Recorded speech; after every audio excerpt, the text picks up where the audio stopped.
Assalamualaikum warahmatullahi wabarakatuh. Perkenalkan nama saya Denny Iskandar, mahasiswa kelas A19 di UIN Cyber Syekh Nurjati Cirebon.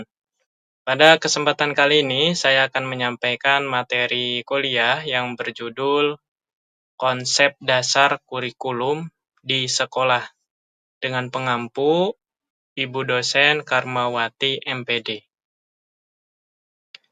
A. Pengertian kurikulum. Secara etimologi, kurikulum ini berasal dari bahasa Yunani yaitu kurir, yang berarti pelari, serta kurere, yang berarti tempat berpacu. Istilah ini awalnya digunakan dalam dunia olahraga. Herman H. Horn mengungkapkan bahwa secara harfiah kurikulum berasal dari bahasa Latin yaitu little recourse, yang berarti suatu jarak yang harus ditempuh dalam pertandingan olahraga. Nah, yang kemudian dialihkan ke dalam pengertian pendidikan menjadi circle of instruction, yakni suatu lingkaran pengajaran, di mana guru dan siswa terlibat di dalamnya.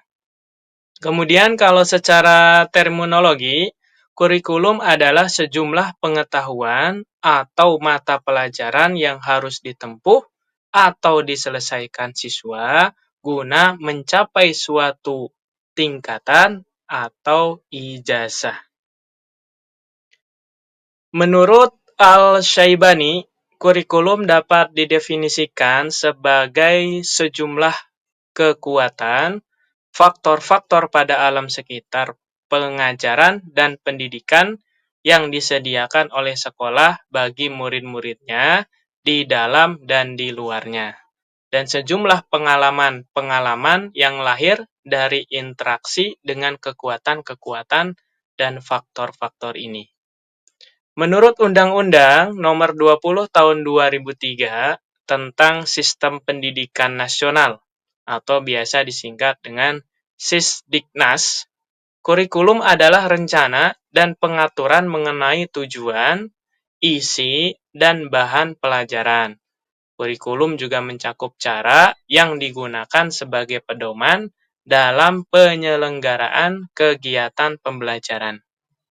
Nah, dari sedikit uraian tadi, bisa dikatakan bahwa kurikulum itu merupakan suatu program pendidikan yang berisikan berbagai bahan ajar, berbagai pengalaman belajar yang diprogramkan, direncanakan, dan dirancangkan secara sistemik atas dasar norma yang berlaku. Juga dijadikan sebagai pegangan dalam proses pembelajaran bagi tenaga kependidikan dan juga peserta didik untuk mencapai tujuan pendidikan. Selanjutnya adalah B, yaitu peranan kurikulum. Kurikulum itu dipersiapkan dan dikembangkan untuk mencapai tujuan pendidikan. Di antara tujuannya itu adalah untuk mempersiapkan peserta didik agar mereka dapat hidup di masyarakat. Berikut merupakan beberapa peranan kurikulum. Yang pertama adalah peranan konservatif. Peranan ini menekankan bahwa kurikulum dapat dijadikan sebagai sarana untuk mentransmisikan nilai-nilai warisan budaya masa lalu yang dianggap masih relevan dengan masa kini kepada generasi muda. Dalam hal ini tentunya adalah mereka, para peserta didik atau para siswa. Kemudian yang kedua adalah peranan kreatif. Peranan ini menekankan agar kurikulum juga mampu mengembangkan sesuatu yang baru sesuai dengan perkembangan zaman yang dibutuhkan oleh masyarakat, baik masyarakat masa kini atau juga masyarakat di masa yang akan datang. Nah, kurikulum itu harus mengandung hal-hal yang dapat membantu peserta didik dalam rangka mengembangkan potensi yang ada pada dirinya dan juga mengembangkan cara berpikir yang baru yang sesuai dengan perkembangan zaman. Kemudian yang ketiga adalah peranan kritis dan evaluatif. Peranan ini dilatar belakangi oleh adanya kenyataan bahwa nilai-nilai dan budaya yang aktif dalam masyarakat itu pasti senantiasa mengalami perubahan. Sehingga pewarisan nilai-nilai budaya di masa lalu yang diajarkan kepada peserta didik itu perlu adanya penyesuaian, yakni disesuaikan dengan kondisi, dengan situasi yang ada pada saat ini. Pada peranan ini, kurikulum berperan dalam menilai, memilih budaya, serta menjadi pengetahuan yang akan diwariskan. Dalam proses ini juga, pengembangan kurikulum, ketiga peranan tersebut itu harus berjalan secara seimbang. Karena kurikulum yang terlalu menonjolkan peran kreatifnya, itu dapat membuat hilangnya nilai-nilai budaya di masyarakat. C. Fungsi kurikulum. Kurikulum mempunyai fungsi yang sangat penting, sebab di dalamnya bukan hanya menyangkut tujuan dan arah pendidikan saja, akan tetapi juga pengalaman belajar yang harus dimiliki oleh setiap siswa, serta bagaimana mereka mengorganisasi pengalaman itu sendiri. Berikut di antara dari fungsi kurikulum. Bagi guru, 1. Menetapkan bahan dan juga materi. 2. Menetapkan strategi pembelajaran. Menetapkan sumber belajar, media, dan alat peraga. Kemudian menetapkan evaluasi. Bagi guru, kurikulum berfungsi sebagai pedoman dalam pelaksanaan proses pembelajaran.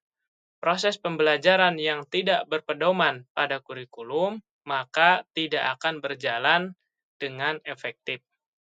Kemudian bagi kepala sekolah, supervisi memperbaiki situasi sekolah, memperbaiki bantuan kepada guru, dan memperbaiki situasi pembelajaran, pengembangan kurikulum, serta evaluasi.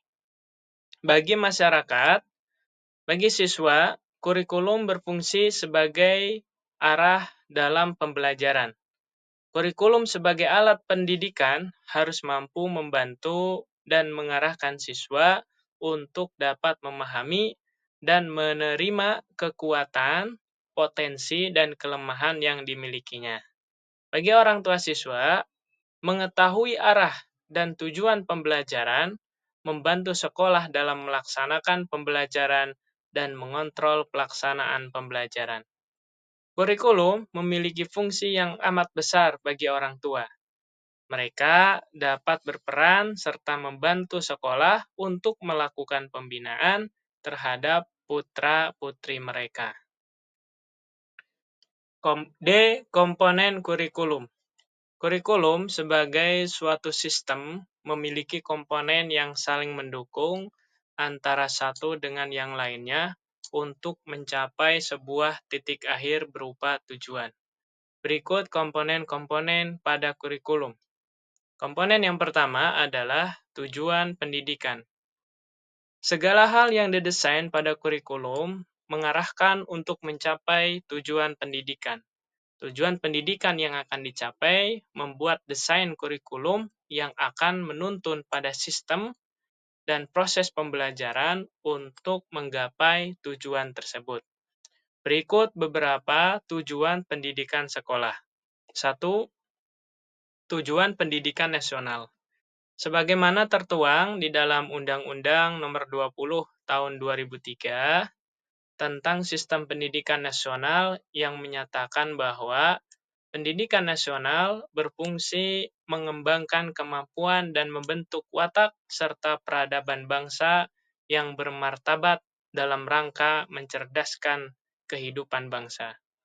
Bertujuan untuk berkembangnya potensi peserta didik agar menjadi manusia yang beriman, bertakwa kepada Tuhan Yang Maha Esa, berakhlak mulia, sehat, berilmu, cakap, kreatif, mandiri, dan menjadi warga negara yang demokratis serta bertanggung jawab.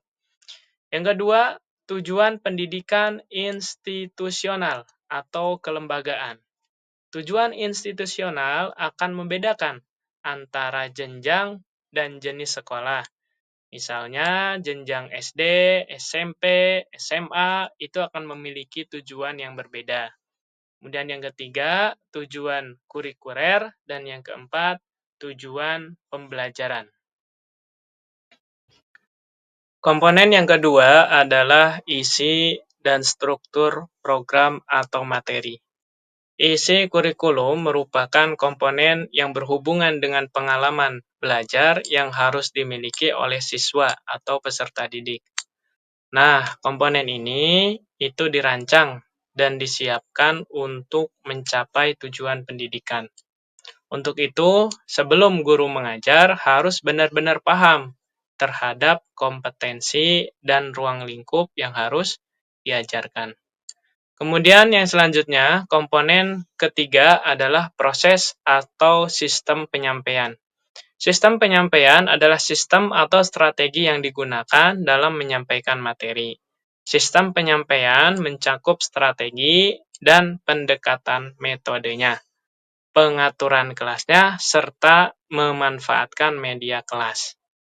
Nah, dalam pembelajaran, biasanya kan guru akan memulai dengan pendahuluan, kegiatan inti, dan penutup. Tapi, guru juga dapat menentukan atau menggunakan metode pembelajaran yang disesuaikan dengan karakteristik siswa, karakteristik peserta didik, dan juga dengan mata pelajarannya. Jadi, disesuaikan. Kemudian yang komponen yang keempat itu adalah evaluasi. Evaluasi digunakan dalam melihat keberhasilan implementasi kurikulum sudah berjalan atau sejauh mana perjalanannya. Di antara aspek yang dinilai dalam evaluasi itu adalah ada sikap, pengetahuan, dan juga keterampilan dari peserta didik.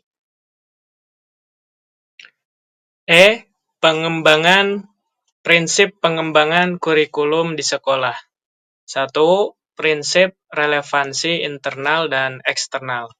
Relevansi internal yaitu kesesuaian atau konsistensi antar komponen kurikulum itu sendiri.